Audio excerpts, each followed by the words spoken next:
లోకేష్ గారిని చూడాలనుకుంటున్నారా లేదా లావణ్య గారిని చూడాలనుకుంటున్నారా? లావణ్యనే చూడాలనుకుంటున్నాం. అంటే ఇప్పుడు గత 5 సంవత్సరాల నుండి ఎప్పుడైతే లోకేష్ గారు ఓడిపోయారో అప్పటి నుండి మంగళగిరి నియోజకవర్గంలో చాలా సంక్షేమ పథకాలు చేస్తున్నారు అనేసి అంటారు కదా, దానివల్ల అయినా ఓట్లు వేస్తారు అనేసి అంటారు. ఎవరు అభిమానం వాళ్ళది, అభిమానాన్ని బట్టి వేస్తారు. లోకేష్ గారు కూడా మంచి పనులే చేస్తున్నాడు. వాళ్ళ పార్టీ పరంగా కూడా వాళ్ళు ఎవరన్నా చనిపోయినా, ఎవరన్నా పేదవాళ్ళు ఉన్నా, ఏదన్నా ఇల్లు లేని వాళ్ళు ఉన్నా తెలుగుదేశం నాయకులు వచ్చి డబ్బులు ఇస్తున్నారు. ప్లస్ పాయింట్ చిన్న చితక బాగానే చేస్తున్నారు ఆడవి కూడా. దాని గురించి అనేది ఎవరు అభిమానం వాళ్ళది. అంటే ఇప్పుడు లోకేష్ గారు వస్తే మంగళగిరిని నేను మరో హైటెక్ సిటీ చేస్తా అంటున్నారు కదా, దాన్ని ఎంతవరకు నమ్మొచ్చు అంటారు? ఏమో గత 5 సంవత్సరాలు 6 సంవత్సరాల క్రితం చంద్రబాబు ఉన్నప్పుడు మా అబ్బాయికి ఇంటర్మీడియట్లో కాలక్షేపే రాలేదు, ఎంత పొడుగు ఇచ్చాడు ఇయటానికి. అది అంటే ఇప్పుడు పథకాలన్నీ ప్రతి ఇంటికి వస్తున్నాయంటారా? వస్తాయి, గ్యారంటీ ఏముంది? వచ్చినవన్నీ ఇస్తారా, చెప్పినవన్నీ ఇస్తారని గ్యారంటీ లేదుగా. జగన్ ఉన్నాడు, మద్యం నిషేధం అన్నాడు, దాన్ని ఇంకొంచెం పెంచాడు కానీ తగ్గలేదుగా. అదేమనంటే మగవాళ్ళు మేము తగదాడేమనుకో, మీకు పెన్షన్లు అవి అక్కడి నుంచి వస్తాయి, మేము తాగితేనేగా మీ వాళ్ళకి ఇస్తుందని అంటున్నారు మగవాళ్ళు కూడా. దానికి ఎవరికి బాధ్యులు?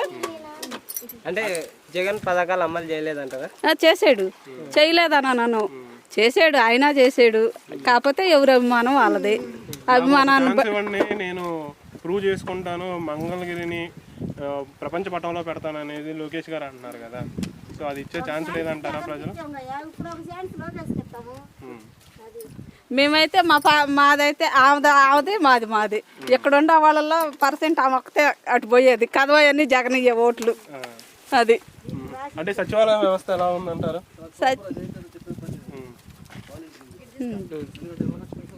అది ఇక అంతే.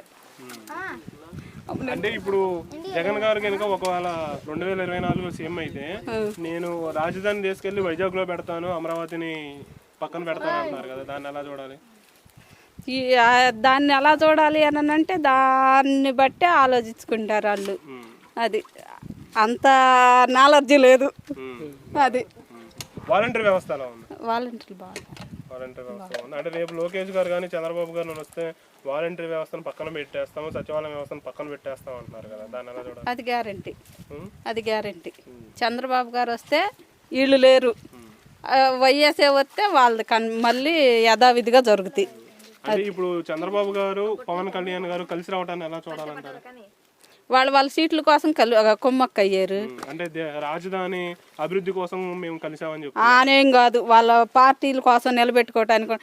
జగన్ ఒక్కడే ఉండాడు. ఇప్పుడు మోడీ కలిసాడా, చంద్రబాబు కలిసాడా, పవన్ కళ్యాణ్ కలిసా? ఒక్కళ్ళ మీద వీళ్ళు ముగ్గురు కలిస్తే ఒక్కళ్ళది ఎట్ట ఉండిద్ది, ముగ్గురిది ఎట్ట ఉండిద్ది? భయపడేగా ఏంది వత్తనా? నియోజకవర్గంలో నెక్స్ట్ ఎమ్మెల్యేగా ఎవరు గెలుస్తారు అనుకుంటున్నారు? లావణ్య గారా లేదా లోకేష్ గారా? లోకేషే. అంటే ఇప్పుడు లావణ్య గారి వర్గం అనేది చాలా పెద్దగా ఉంది మంగళగిరి నియోజకవర్గంలో అంటున్నారు కదా, మొన్న వైసీపీ సరే ఈ పని చేయలేదుగా. మొన్న వచ్చినప్పుడు అసలు వైసీపీ ఏం పని చేసింది, అందుకని ఈసారి తెలుగుదేశం వస్తుంది. అంటే సర్వేలన్నీ లావణ్య గారికి అనుకూలంగా ఉన్నాయి అనేసి వైసీపీ వాళ్ళు అంటున్నారు కదా, అంటే అనొచ్చలేదు దాన్ని ఏమన్నా. అంటే రేపు లోకేష్ గారు వస్తే మీరు ఎలాంటి అభివృద్ధి కోరుకుంటున్నారా మంగళగిరిలో? ముందర పిల్లలకి ఉద్యోగాలు, ఈ అసలు రోడ్లు ఇవన్నీ ఆగంగా. అంటే ఇప్పుడు నెక్స్ట్ జగన్ గారు వస్తే కనుక రాజధానిని వైజాగ్ చేస్తా అంటున్నారు కదా, అమరావతిని తీసేసి, దాని మీద మీ అభిప్రాయం అది మంచిదే అంటారా? వైజాగ్ ఎట్లా ఇప్పుడు మనకనుకో మధ్య కదా, రాష్ట్రం మొత్తానికి మధ్య కదా ఇది. వైజాగ్ అయితే మూలన ఉంటే ఉపయోగం ఉంది, దూరం అయిపోయి 3 రాజధాని ఏమన్నా ఒక రాజధాని పరిపాలన వాళ్ళు 3 రాజధానులు ఏం పరిపాలిస్తారా? అంటే సచివాలయ వ్యవస్థ కానీ వాలంటీర్ వ్యవస్థ కానీ ఎలా ఉందంటారు? అయ్యా అంత దరిద్రమే. పథకాలు అనేది అమలు చేసిన అంటున్నారు కదా, అంటే ప్రతి ఇంటికి నా పథకం అనేది చేరింది, సో దాని కృతజ్ఞతకైనా కూడా నాకు ఓట్లు వేస్తారనేసి అంటున్నారు కదా. ఏం కృతజ్ఞత చేశారు, ఏం చేశారు ఇప్పుడు మనకే మంచి? ఏదే అప్పుడు కోటా బియ్యం ఉన్నాయి, ఇంటికి వెళ్ళి తెచ్చుకునేవాళ్ళు ఊళ్ళోకి వచ్చి ఒకళ్ళకి ఇస్తున్నారు, ఒకళ్ళకి ఇట్లా వెళ్ళిపోతున్నారు. అందరం ఉండం కదా, ఇప్పుడు పొలం వస్తాము, వాళ్ళం ఇంటికాడ వాళ్ళం తీసుకోరు, వాళ్ళు వచ్చే లోపల ఈడు పోతున్నాడు, రెండోసారి రావట్లా. అట్లానే అప్పుడు వారంటీలు ఉండరు, వాళ్ళు అదే పని చేస్తున్నారు, ఇచ్చిన వాళ్ళకి ఇస్తున్నారు, ఈ నాళ్ళకి ఇట్లా. అంటే ఇప్పుడు రేపు ఒకవేళ లోకేష్ గారు గెలిస్తే మంగళగిరిని మరో హైటెక్ సిటీ చేస్తా అంటున్నారు కదా, అది ఎంతవరకు నమ్మొచ్చు అంటారు? అలా చేయడానికి ఛాన్స్ ఉందంటారా? అది వాళ్ళ పోయినసారి చంద్రబాబు ఏమి లేని రాజధానిని అభివృద్ధి చేయలే. అంటే అన్ని వేల ఎకరాలు ఎందుకు తీసుకున్నారు, అంత రాజధాని మనకు అవసరమా అంటున్నారు కదా. తీసుకుంది ఎట్ట సరిపోద్ది, అన్ని కాలేజీలకు కానీ అన్నిటికీ రైతులకు ఇచ్చింది, కొనలేదుగా గవర్నమెంట్.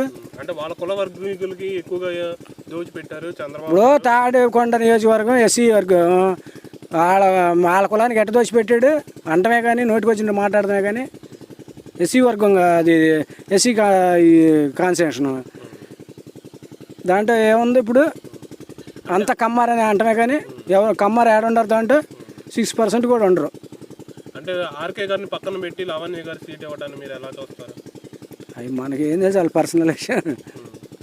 అంటే రేపు లోకేష్ గారు ఒకవేళ మంగళగిరిలో గెలిస్తే మీరు ఎలాంటి అభివృద్ధి రావాలని కోరుకుంటున్నారు? ఐటీ రంగం కానీ రోడ్లు కానీ అన్ని రకాలుగా ఉపయోగపడతాడని. అంటే పవన్ కళ్యాణ్ గారు చంద్రబాబుతో కలవటాన్ని మీరు ఎలా చూస్తారు? మంచి అభిప్రాయం అని. అంటే కూటమితో వస్తున్నారు కదా, గెలుపు సాధ్యం అంటారా అసాధ్యం అంటారా?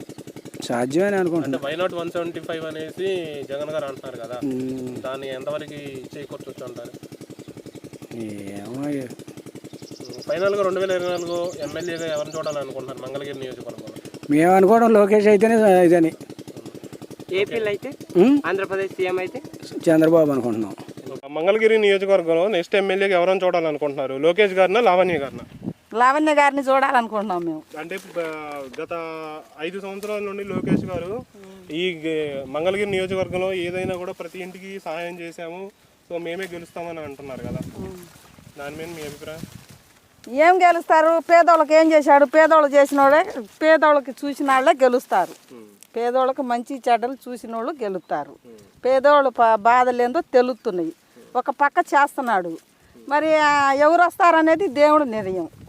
అది అంటే ఇప్పుడు ఆర్కే గారిని పక్కన పెట్టి లావణ్య గారిని తీసుకురావడానికి కరెక్ట్ అంటారా? ఇప్పుడు ఆర్కే గారు మానుకున్నాడా? అవును, ఆర్కే గారిని తీసి పక్కన పెట్టి లావణ్య గారిని తీసుకొచ్చారు కదా ఎమ్మెల్యేగా, అభ్యర్థిగా. దాన్ని మీరు సమర్థిస్తారా? మేము ఎట్లా సమర్థిస్తామండి? ఆర్కే గారు కొద్దిగా మాకు చేశాడు కాదని మేము అనలేము. ఇప్పుడు ఏం ఎట్లా చేసిద్దో మనకి తెలీదు.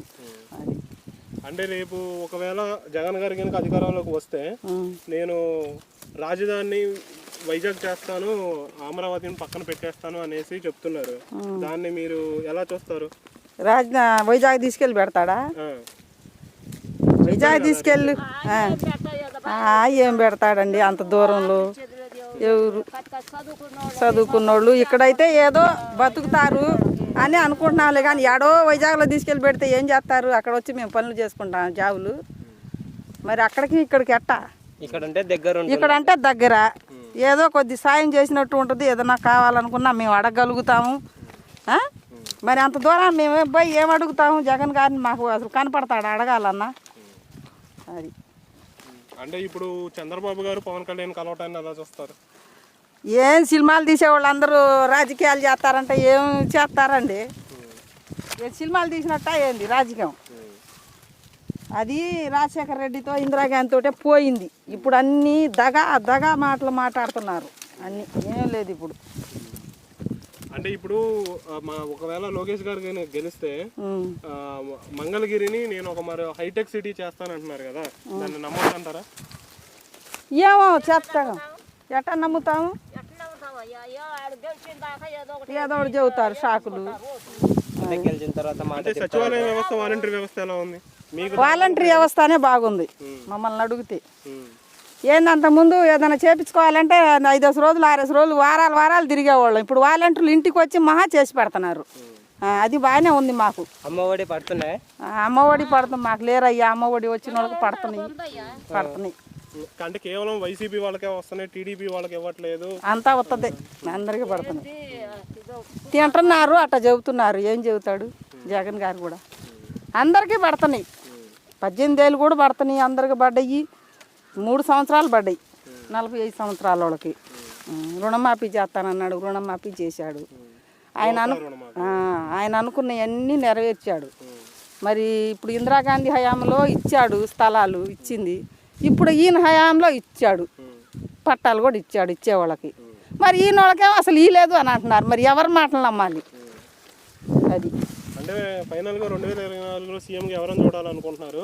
మంగళగిరిలో ఎమ్మెల్యేగా ఎవరైనా చూడాలనుకుంటున్నారు? మేము అది అట్టా చెప్పగలుగుతామండి. దేవుడు మరి ఎటు నిర్ణయిస్తాడో ఏమో, మనం అట్టా చెప్పగలుగుతాం. ఇక్కడైతే ఎవరు వస్తే బాగుంటుంది? మంగళగిరిలో ఎవరు వస్తే బాగుంటుందని ఎవరు మనం ఇప్పుడు పలానా వాళ్ళు రావాలని మనం అనుకున్న వాళ్ళు రారుగా. మీ ఒపీనియన్? మా ఒపీనియన్ ఏముందిలే, ఇంకా జనం ఒపీనియన్ మీద ఏముంది ఇప్పుడు. ఒకవేళ ఆంధ్రప్రదేశ్ సీఎంగా అయితే ఎవరు బాగుంటుంది? జగన్, చంద్రబాబు నాయుడు? మాకు జగనే బాగుండాడు ఇప్పటికి. మరి ఇక నుంచి ఇక్కడ మళ్ళీ లావణ్య రావాలంటే లోకేష్ రావాలంటారా?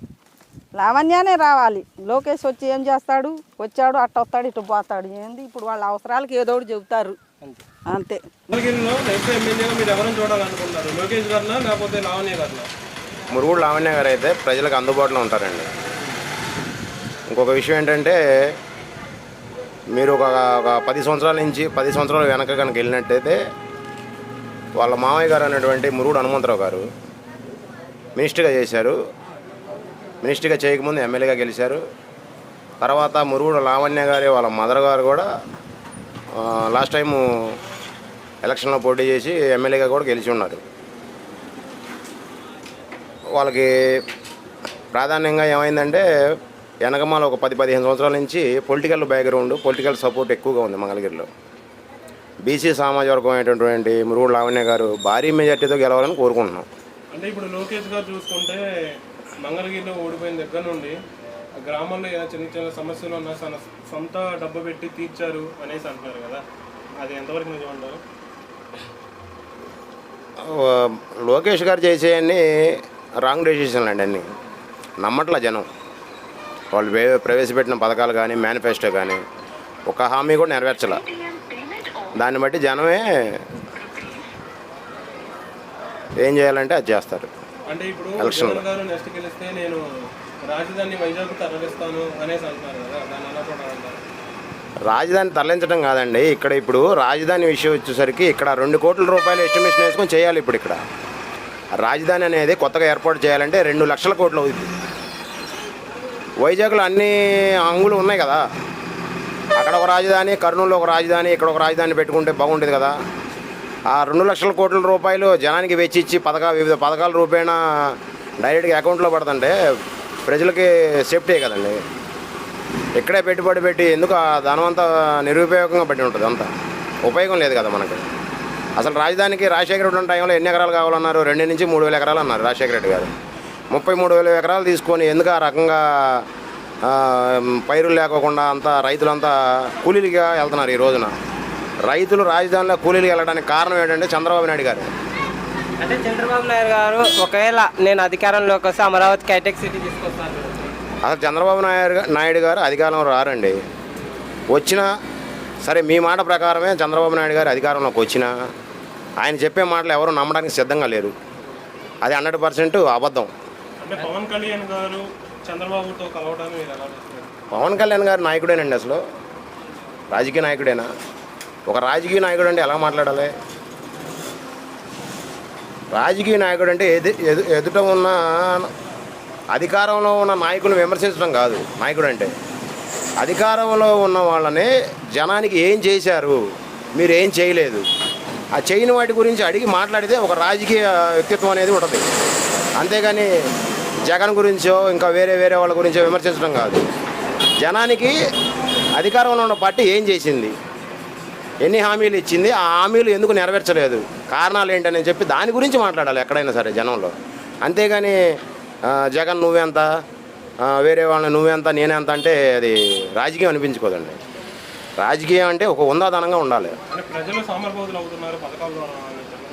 సోమరిపోతులు ఎట్లా అవుతారండి? లేని వాళ్ళకే కదా పథకాలు అందుతుంది, అందరికీ అందట్లేదు కదా. అర్హుడైనటువంటి ప్రతి పేదవాడికి అందుతున్నాయి పథకాలు. అప్పుడు ప్రజలు ఎట్లా సోమరిపోతులు అవుతారు? వాళ్ళు ఈరోజు మన భారతదేశంలోనే ఎక్కడా లేనటువంటి పథకాలు ఉన్నాయి. ఏమంటే రాజధానికి నేను ఒకటే చెప్తున్నానండి, డాక్టర్ వైఎస్ రాజశేఖర రెడ్డి గారు రాజధానికి 2 నుంచి 3,000 ఎకరాలు సరిపోయిందని చెప్పారు గతంలో. మీరు ఒకసారి దాన్ని రివైండ్ చేసి చూసుకుంటే తెలిసిపోయింది. అన్ని వేల ఎకరాలు వదిలిపెట్టి అన్ని వేల ఎకరాలు తీసుకుంటే సరిపోయేదానికి 33,000 ఎకరాలు తీసుకొని ఈరోజు రైతులు అన్యాయం చేసింది ఎవరు? చంద్రబాబు నాయుడుగా. ఎందుకు ఆ విధంగా చేయాల్సి వచ్చింది? ఎవరి గురించి, ఎవరి కోసం? రైతుల కోసం చేశారా, అతని యొక్క తన చుట్టూ ఉన్న బెనామీల కోసం చేశారా అనేది ఒకసారి రాజధాని ప్రజలు విమర్శన చేసుకోండి. అప్పుడు ఏ నాయకుడు మనకు కరెక్టు, ఏ నాయకుడు మనకు మంచి చేస్తున్నాడు, ఏ నాయకుడు చెడు చేస్తున్నాడు అనేది వాళ్ళకే అర్థమైపోయింది. ఎవరికి వాళ్ళు ఆత్మవిమర్శ చేసుకుంటే చంద్రబాబు నాయుడు మంచివాడా, జగన్మోహన్ రెడ్డి మంచివాడా, అంటే ఎవరి పరిపాలన బాగుంది? అంటే సూపర్ 6 అనే పథకాలు చేసుకోవచ్చు, నేను ప్రతి ఇంటికి సంక్షేమాన్ని అదేవిధంగా అభివృద్ధిని అందిస్తానన్నారు కదా. కరెక్టేనండి. ఈ సూపర్ 6 పథకాలు ఇప్పుడు ఎందుకు ఇప్పుడు పెట్టాడు? ఇంతకుముందు ఏం చేశాడు? 2014 నుంచి 2019 దాకా చంద్రబాబు నాయుడుకి అధికారం ఇచ్చారు ప్రజలు. ఆ రోజు నువ్వేం చేయగలిగావు ప్రజలకి? ఈ పథకాలన్నీ ఇప్పుడు జగన్మోహన్ రెడ్డి ప్రవేశపెట్టిన పథకాలన్నీ నేను ఇస్తానంటున్నాడు. 2014లో ఎందుకు ఇవ్వలేకపోయాడు? ఎందుకు జనం పక్కన పెట్టారు చంద్రబాబు నాయుడు అని ఒకసారి నాయకులు కూడా ఒకసారి ఆత్మవిమర్శ చేసుకోవాలి. ఎందుకు పక్కన పెట్టారు? చంద్రబాబు నాయుడు పరిపాలన నచ్చక అతను పెట్టిన విధి విధానాలు కానీ, అతను జరిపినటువంటి జన్మభూమి కమిటీలు కానీ ప్రజలకు నచ్చల. ఈరోజు చూడండి, మీరు పెన్షన్ పథకం కావాలంటే ఉదయం 6 గంటల లోపు, అంటే 5 to 6 మధ్య ఇంటికి వచ్చి పెన్షన్ పథకం ఇస్తున్నాడు జగన్మోహన్ రెడ్డి వాలంటీర్ల ద్వారాగా. వ్యవస్థ ఎంత ముందుకెళ్ళిందో చూడండి. చంద్రబాబు నాయుడు గారు ఏమన్నారు? వాలంటీర్ ఉద్యోగం అంటే గోని సంచులు మోయటమా, 5,000కి గోని సంచులు మోయటమా, ఇళ్లలో మగవాళ్ళు ఉండరు, వెళ్ళి తలుపులు కొడతారు, ఇది ఎక్కడండి అని చెప్పేసి ప్రెస్ మీట్లోనే మాట్లాడారు. ఈరోజు ఏమన్నారు చంద్రబాబు నాయుడు గారు? వాలంటీర్ వ్యవస్థని మేము ఇంకా ముందుకు తీసుకెళ్తాం, ఇంకా మేము ఎక్కువ ఉద్యోగాలు ఇస్తాం వాలంటీర్లకి అని చెప్పి ఈరోజు అంటున్నారు. ఎట్లా నమ్ముతారు జనం?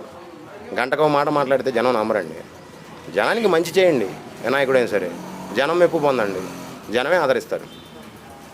సార్ 2024లో ఫైనల్గా సీఎం ఎవరు ఉండాలి, అదేవిధంగా మంగళగిరి నియోజకవర్గంలో ఎమ్మెల్యేగా ఎవరు ఉండాలని? 2024లో జగన్మోహన్ రెడ్డి సీఎం అవడం పక్కా అండి. అవ్వాలని కోరుకుంటున్నాం మేము. అతను కనుక అయితే ఇంకా మరిన్ని పథకాలు పేద ప్రజలకు అందుతాయని నా మాటగా చెప్తున్నాను. ఎమ్మెల్యే అండి? ఎమ్మెల్యే మురుగుడు లావణ్య గారు ఖచ్చితంగా అవుతారు భారీ మెజార్టీతో, దాంట్లో ఎటువంటి సందేహం లేదు.